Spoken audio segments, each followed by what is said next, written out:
السلام عليكم وأهلا بكم بدرس جديد. معركة خيبر. عرفنا أن أعداء الدولة الإسلامية في المدينة المنورة هم المشركون والمنافقون واليهود، وكان اليهود يتآمرون على الرسول محمد وعلى المسلمين، ويتعاونون مع المشركين والمنافقين ضد المسلمين. كانت لليهود قرية قوية وغنية، ويحيط بها حصن أي سور ضخم من الحجر لحمايتها، وفيها قوة عسكرية كبيرة من المقاتلين اليهود يهددون المسلمين بصورة مستمرة. اسم هذه القرية خيبر، وتقع بجوار المدينة المنورة في منطقة جبلية. شعر رسول الله محمد صلى الله عليه وآله وسلم بخطر اليهود على الإسلام، فقرر أن يحمي الإسلام والمدينة من هذا الخطر. جمع الرسول محمد المسلمين والمجاهدين وتحرك نحو خيبر، وبعد الوصول إليها طوقها المسلمون.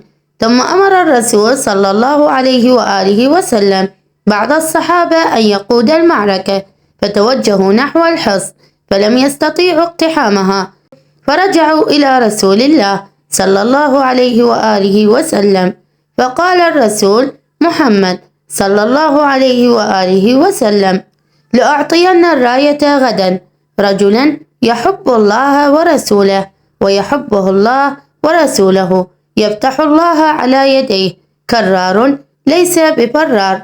فأعطى الرسول محمد الراية لعلي بن أبي طالب عليه السلام ليقود المعركة، وقال له: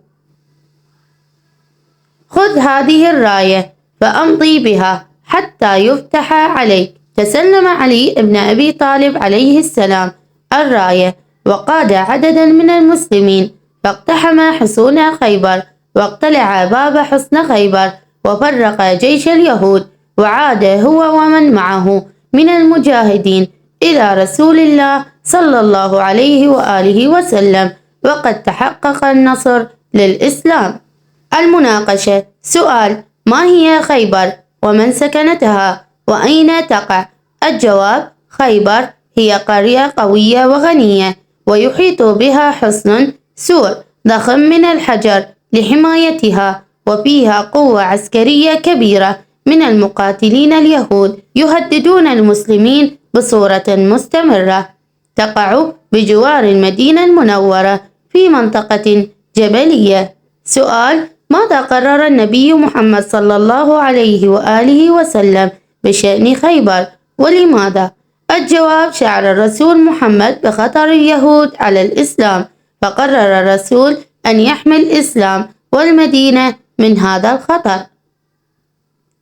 سؤال: من هم أعداء الدولة الإسلامية في المدينة المنورة؟ الجواب: هم اليهود والمنافقون اللذان كانا يتعاونان مع المشركين لقتال المسلمين. قال: هل تمكن المسلمون مباشرة من اقتحام خيبر والانتصار على اليهود؟ الجواب: عندما توجهوا نحو الحصن لم يستطيعوا اقتحامها، فرجعوا إلى رسول الله صلى الله عليه وآله وسلم. سؤال: ماذا قال النبي صلى الله عليه وآله وسلم بعدما فشل المسلمون في اقتحام خيبر؟ الجواب: قال الرسول محمد صلى الله عليه وآله وسلم: لأعطين الراية غدا رجلا يحب الله ورسوله ويحبه الله ورسوله، يفتح الله على يديه كرار ليس بفرار. سؤال: لمن أعطى النبي صلى الله عليه وآله وسلم الراية لفتح خيبر، وماذا قال له؟ الجواب: أعطى الرسول محمد الراية لعلي بن أبي طالب عليه السلام ليقود المعركة، وقال له: خذ هذه الراية فأمضي بها حتى يفتح عليك.